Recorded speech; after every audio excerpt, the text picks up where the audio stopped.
Ето го Пежота. Тук що моторихме колекторо. Ерой 3 рали. Розови дюзи. Те не са тюнинг.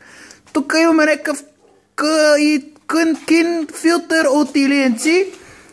Сега момчето ще ходи да запали първи студент старт, да видим дали сме направили нещо. Айди Менко, запали тук, да видим какво става.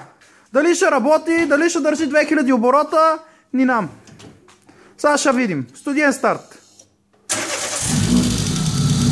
Ай, този Ваню много добър, бе!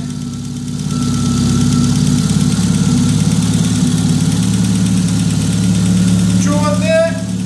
Пежото работи на 1000 оборота, без нищо да се прави друго. Плъген плей. Всичко е сложено. Готови сме за старт да припадат. Ето, чуйте. Верчето! Как си трябва? Само наши хора. Ще припадат! Както Марто Русия каза, и той ще припада!